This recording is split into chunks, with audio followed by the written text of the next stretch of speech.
Welcome to the Nonprofit Digital Success Podcast, brought to you by wowdigital.com, your best place for nonprofit websites and design, now including fractional CMO support. Feeling unsure which of your campaigns are actually paying off? Stephen Newland, a nonprofit fractional CFO, reveals how to make smarter marketing and fundraising decisions by understanding your real costs and financial data. So stick around. This episode can change how you fundraise forever.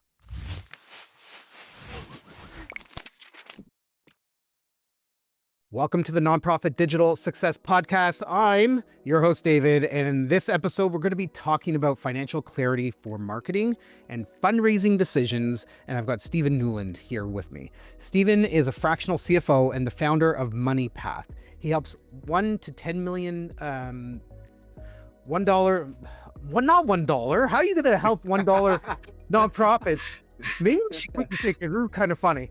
You help $1 million to $10 million nonprofits gain clarity and confidence through forecasting. And you've got a track record of leading finance teams at startups and fast-growing nonprofits. Stephen's mission is to prove that finance doesn't need to be complicated, especially when it comes to evaluating what's working in your financial and fundraising and marketing efforts. Stephen, thank you so much for joining. Yeah, thank you so much for having me. I'm excited to be here today. Let's start simple. How can nonprofits actually know which marketing or fundraising channels are pulling their weight? The first place I always start is data.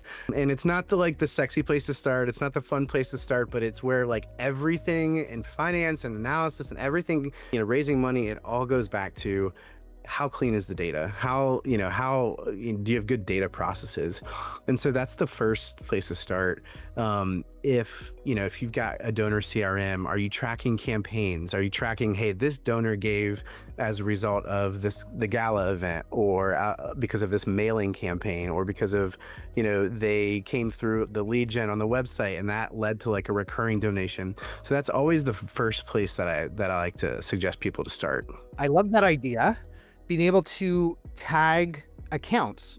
Most CRMs have the ability to add tags or categories, things like that, to people's accounts. And if you're not doing that, I think you're missing a very big opportunity.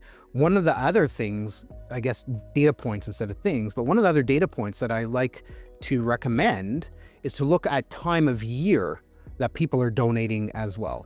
We know, right, in the nonprofit world, you've got Giving Tuesday and end of year giving. And as registered nonprofits, you can issue tax receipts. So there's a really big reason for people to make end of year donations, and a very compelling argument to say, hey, if you want to donate, now is the time because tax season, take advantage, all that type of stuff. But if you are an organization that's focused on, one of the ideas that always comes to mind for me anyways is children going back to school, needing school supplies, needing meals, things like that. Do you get a bulk of donations in August, right? Right before school starts? If that's the case, how can you lead up your marketing, right? Nobody wants to be hit with marketing effort and specifically for fundraising, right? You need to build the case for support. And that takes months and months and months before. So if you're thinking, all right, August, just back to my example, you might want to start that at the end of May and start talking about, this past school year, here's how we helped, et cetera, and start building the case to lead up for the ask come August. The other thing I would add to that is people love to feel like they're part of what's going on in the broader society at the time. And so if it's back to school season, that's top of mind. They may even have somebody in mind that says, I know they've been struggling this year, and they can almost picture who that donation is going to go to. But they also love the idea of tapping into just broader culture and here's what's going on in the world. And yeah, I'd love to hop into that and be a part of what's going on broadly speaking. So I think that's a great perspective. Yeah, I love that idea, right? People want to be connected to the cause and know that these are the people that are getting support, or the animals, or the country, or the planet, or whatever your specific area of cause is. Yeah. The next step here is, once you've got good data, and I would even say too, this is data on the donor, CRM side, but it's also financial data. Just by nature of what I do, I've come in and I've seen financial information, and and it's just, there's just categories that don't really make a lot of sense, or there's things that maybe one month got put in this category or this line item, and the next month they found their way into another one. So it's cleaning up that data too. But then what you can do with that is, now if you're able to look at how much money you raised from a campaign, let's just use like a gala, or let's just use like a mailer, for example. Here's how much money I raised directly from this mailer, and I know how much money I spent on that mailer. It's a pretty easy calculation to say, was that ROI worth the effort and worth the money, right?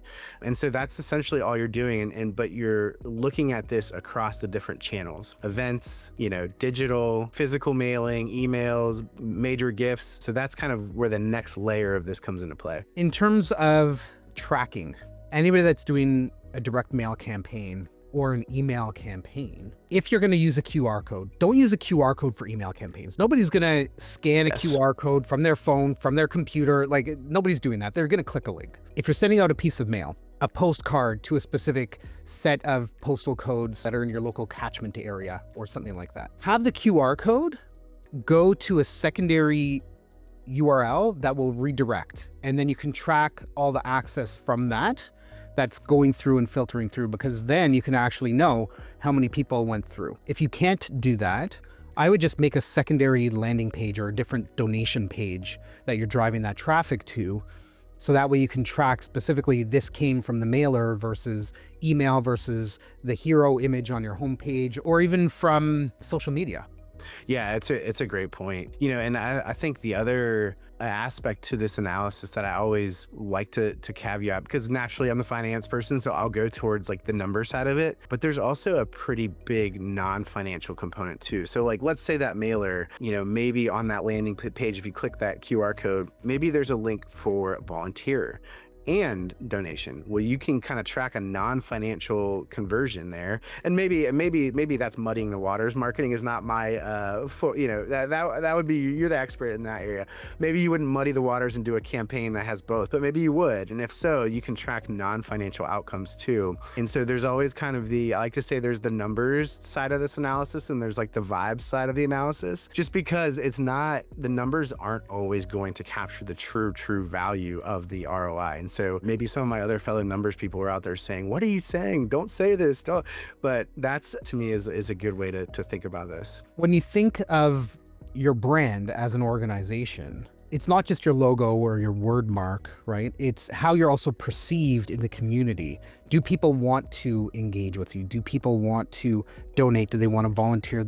Are they looking to join your board of directors or whatever? And I think that's definitely an important piece, right? The name recognition, understanding that people might not know who you are, but they might get this thing and then try to see what you're about to be able to help and get better. And I love that idea of being able to track, okay, yeah, so they didn't make a donation. What did they do when they went through? And that's where analytics will definitely provide a lot more insight of the non-monetary value. Okay, so let's take a step back for a second. People think of campaigns. To your point here, they send out a mailer.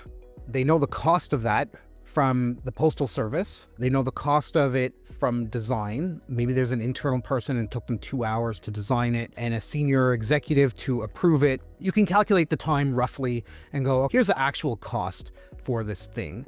What are your opinions in terms of the actual calculation for the all-in pricing of a campaign or an event? And is there something usually that gets overlooked? Yeah, absolutely. So this is a big one, because not all campaigns, not all ways of raising money are the same, right? So you could put on a big gala and you could raise a ton of money, but what you don't see is how many staff hours went into just getting to that room that night before you even get to that room, and the months of planning and all that. So I would say staff time is a huge one. Most of the time when we're looking at this type of analysis, a lot of the times people will just say, oh yeah, that mailer cost me, $1,000 and it raised me $4,000. Perfect. That's a 4-to-1. Well, if that was maybe your first time doing it and you spent hours over analyzing and analyzing, okay, but what do I put the QR code here? Did I use the right verbiage here? Maybe you spent, I don't know, 5, 10, 20, 30 staff hours doing this, and all of a sudden okay, when you put a price tag on how much time was spent on doing that, maybe it wasn't nearly as good of an ROI as you thought. And so that's one huge one that is often overlooked, especially I would say for events, is it will make events look much less, I'll call it, profitable on paper. I love your point about tracking people's time and understanding the time and effort. And through the coaching that I do with the nonprofits and nonprofit consultants, one of the areas that we focus on is how are you tracking your time? Do you really know your true cost for delivering X, Y, and Z? A lot of times we donate our time to the causes because you're not actually properly tracking the time. Right? Employees, they're let's say full-time employee, 35 to 40 hours a week. What are they doing with their time? And it's interesting. I was at a conference back in November 2024, and there was a speaker there talking about how much effort should we expect from our employees. And it's really about 65 to 70%, right? They need time to play. They need time to do other things, and getting 70% effort out of an employee is kind of the realistic number. And if you go, okay, so they're working 40 hours a week, I can't do the math in my head. Let's say 70, you could probably do this. Let's say 70% is 32, maybe? Mm-hmm. Yeah. So it's 30 to 32, something like that. Maybe my brain is working better today than normally, but being able to go, okay, in the 32 hours, what was it that was produced? What was it that was done? How many meetings were there? And being able to track that. And I think for most organizations, they don't have a project management tool. And we use one. We use a product called ClickUp. Tell people about it. They can use it. They cannot use it. Whatever. There's all kinds of tools out there. But knowing where you're spending your time, not holding people accountable to it, to go, you only tracked 3 hours today. You were here. I'm paying you for 8 to be here. No, that's not what it is. It's about identifying where the time is being spent so that you know, okay, this department is coming to marketing because they want to do X, Y, and they want to have a skating event 2 months from now. We did this last year. We know how much time it takes. So we can properly plan and schedule for it, right? And that's part of that. You're probably looking at me going, but there's a cost to that. Yeah, but it can, it can drive incredible insights. And if one organization is willing to do that and the other is not, that can produce like an insight that could raise more money or make your organization just that much more efficient, where you're able to deliver your services a little bit more efficient than the next one. You highlighted on something that's really, really important. We oftentimes look at the salary line as just like, yeah, we're paying the salaries, it is what it is. But we don't often take, until it's almost too late a lot of the times, take a look at, okay, how is this time truly being spent? And are we just adding more and more kind of busy work on top of it? Or are there ways to reallocate this time? Really, most organizations, and I would say this is the same for nonprofits, your salary cost is usually between 50 to 70% of your total expenses.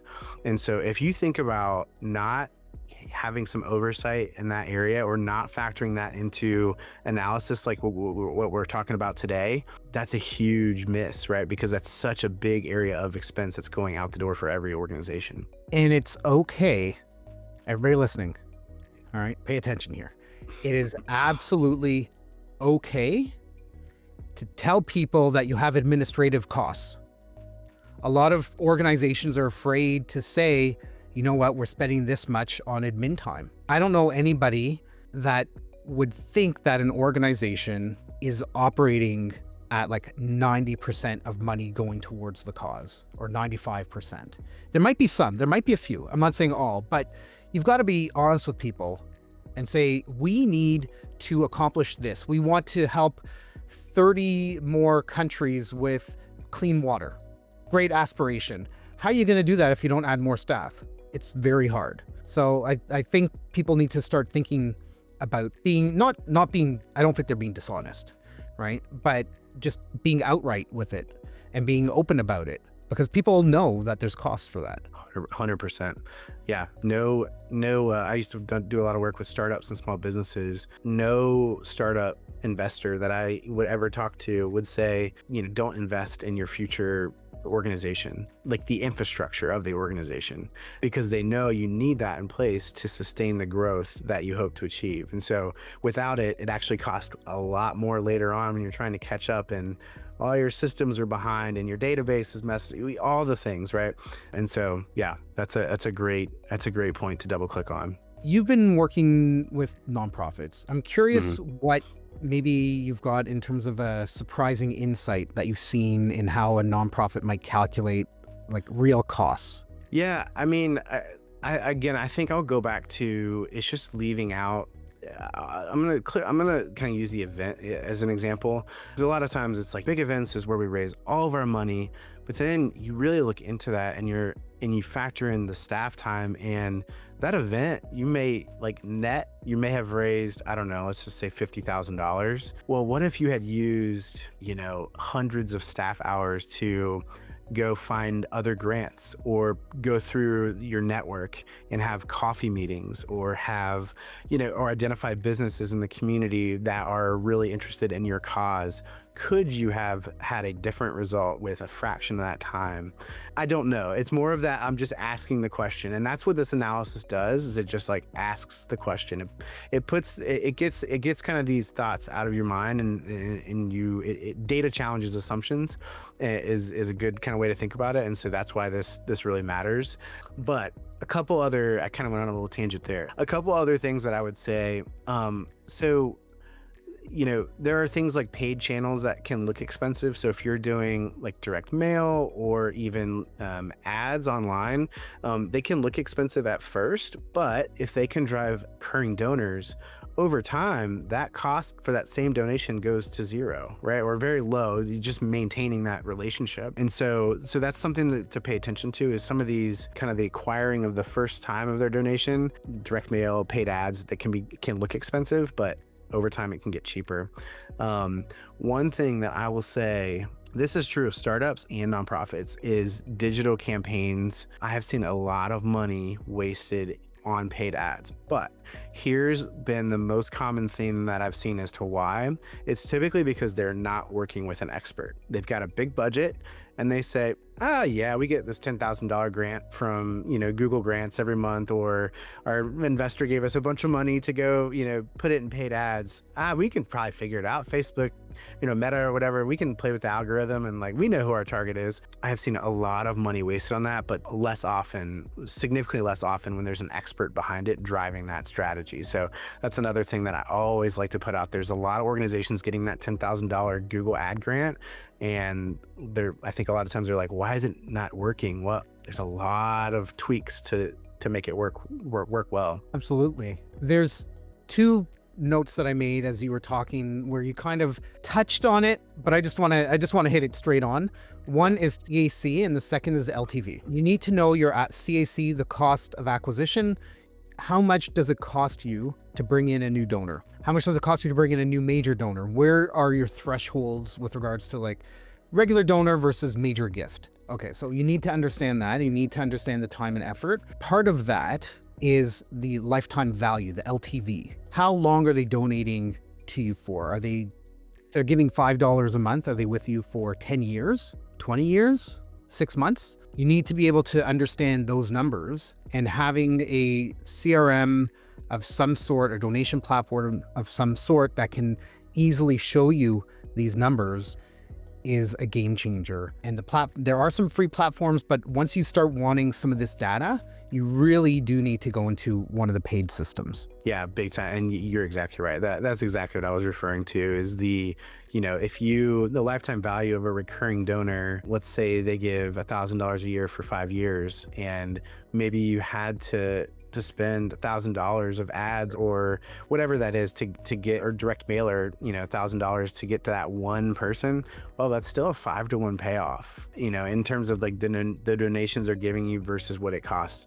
And so if you can repeat that over and over and over again, that is a great way to fund your organization. And a lot of times, I think one other thing that I would say is another surprising insight. I've seen this in businesses and nonprofits, is the temptation to want to just try to dabble in a bunch of different fundraising areas versus using this type of analysis to say, this is working really well. We should double and triple down in this area because we're tracking it, because we know it works.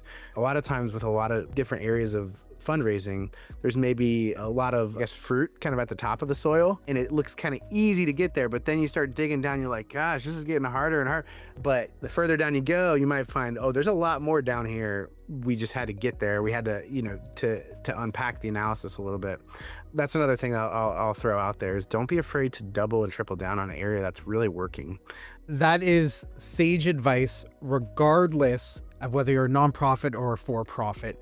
Being able to niche down or niche down, depending on where you are, you'll say one way or the other, being able to focus on the thing that's actually working. And one of my mentors always talks about pulling levers or levers, however you want to pronounce it, I don't know. If you are putting, let's say, $500 a month into ads on Instagram, and you're seeing traffic come in, here's the best way to test it. Put in 1,000, double it, and see if what happens on the other side doubles or more.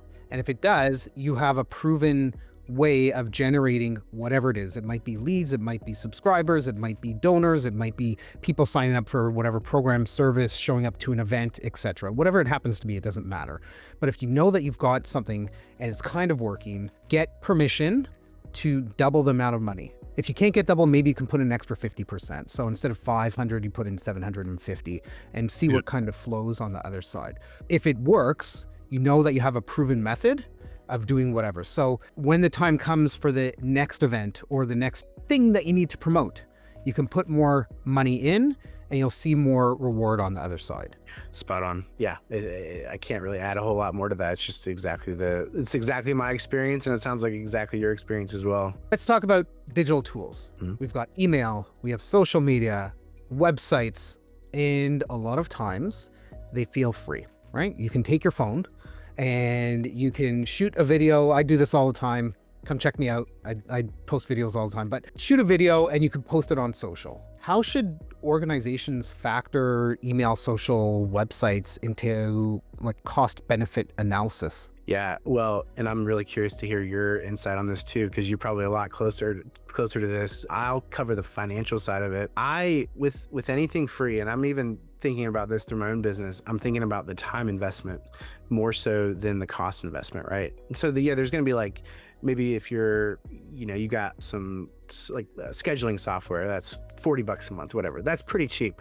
But if you're spending 5, 6, 7 hours doing LinkedIn posts or doing newsletters every week, that adds up over time. And so really there's a kind of the constant theme through this is evaluating both the direct cost and the time cost for all your efforts, marketing efforts across the organization. And so, to do that, all you've got to do is just assume, like if it's the executive director or your development director, like just assume whatever their kind of average hourly rate for their salary is. That's a great place to start. Times like a rough amount of hours being spent on that activity. You can go super granular, but I even say, hey, go very high level. If you're plus or minus 10% on the hours, it's, you're still in the ballpark of what, so start putting a value on all these different activities in your organization. Here's why. There's a finite amount of time, staff time and your time and money to allocate to what's working or what's not working. And there's nothing wrong with experimenting and saying, hey, we're going to try this for a period of time. And then after 3 months, we're going to see, or whatever, you have to give things time to breathe, right? I'm sure you're used to hearing this where it's like, you just turn on the marketing thing and why aren't sales going up? Or why aren't donations coming in immediately?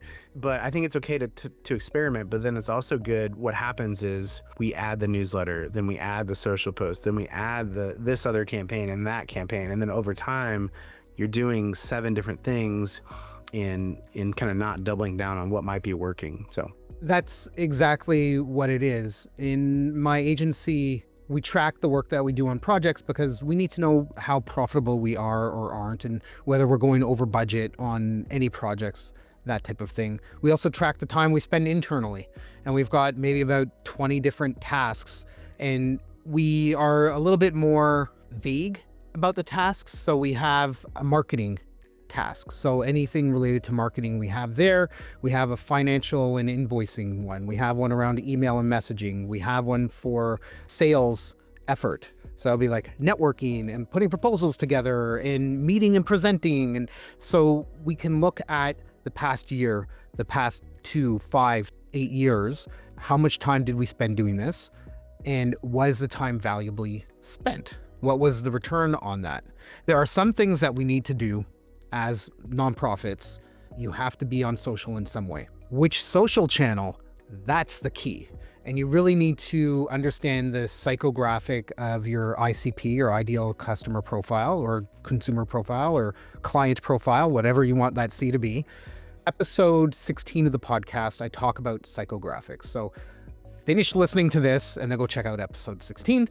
But understanding where your audience is spending their time and what matters to them, what they're thinking about, that will help you focus in on here's the one channel or the two channels that we should be spending our time on, because that's where our ICP is hanging out. So I think that's probably one of the better ways of thinking of how you can spend your time more efficiently. I love that. And I think, the time part is the cost side of the equation. I know where I've seen some nonprofits get tripped up is on the, how do we measure the benefit side of the equation? Oh, where our followers grew 10% or 5%. Is that a vanity metric, or is that like a true, like that caused like a good result for the organization? So I think thinking through, and this is where I'm actually very curious to hear your thoughts on this, is it click-throughs, conversions, donations, signups? I think that to me is the true like benefit side of the coin. So it costs me back to this customer acquisition cost, or CAC. Maybe you're trying to get volunteers. Well, maybe you spent out 30 hours last month on social posts, but you got 20 volunteers that signed up. You can easily calculate the cost to get those volunteer signups directly, and you can attribute it back directly to like a link in a profile on Instagram or something. So anyway, that's I'm curious your thought on the benefit side of that equation. There's this intangible benefit, which is the awareness of what you do. And it's really hard to put some kind of numbers around that. I'm actually working on, and I'd love to get your thoughts on it. I'm working on an ROI calculator for web and for branding. And that should, by the time this episode goes live, everybody, it should be available. We'll have it in the show notes, so don't worry about it.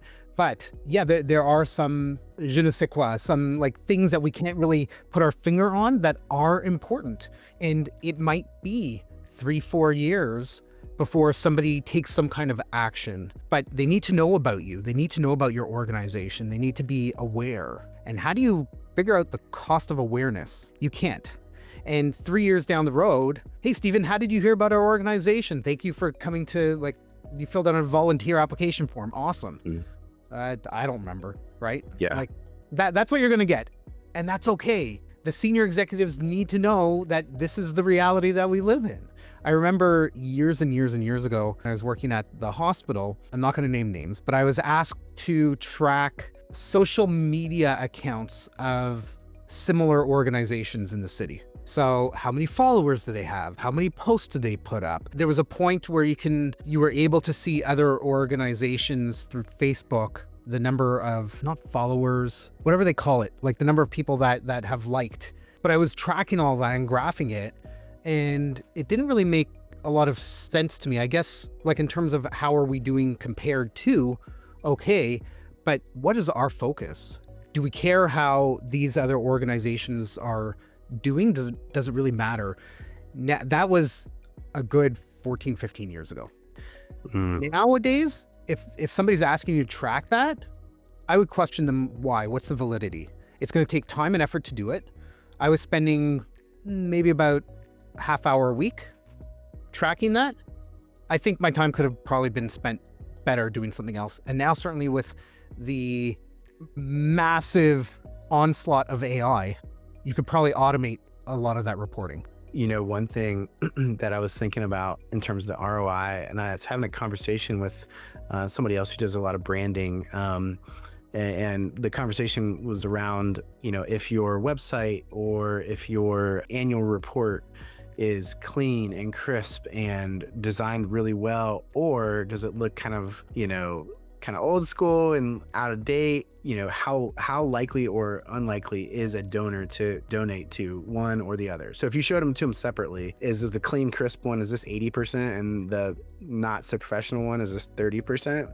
And so that's one easy way, not easy, but that's one way to start to measure the possible ROI of some of the branding. But even on social media, I think a question could be asked.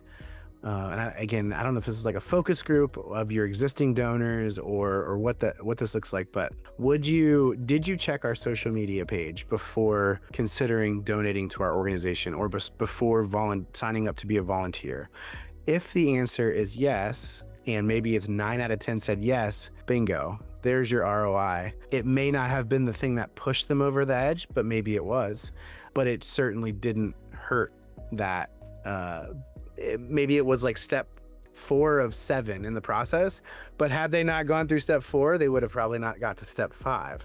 But anyway, that's just one kind of way, focus group, or an easy, like some way to get a measure on what is the ROI of that kind of softer benefit. A number of organizations that are subscribed to the podcast, follow us, listen, see our stuff on social, they have kind of smaller budgets, which usually means that they're probably wearing like 7 or 8 different hats and really, really stretched for time. Is there one low kind of effort step that they could take to make more data-informed decisions? Yeah, if I were to pick one, it would just be focus on the data, like how clean your data processes are, because a lot of these tools, whether it's QuickBooks or Xero for the financial side, or pick your kind of donor CRM, a lot of them have really good canned reports that are pre-built. You just click a button, or you can build a dashboard and it's there for you. You don't have to like get fancy and do all this like crazy analysis. But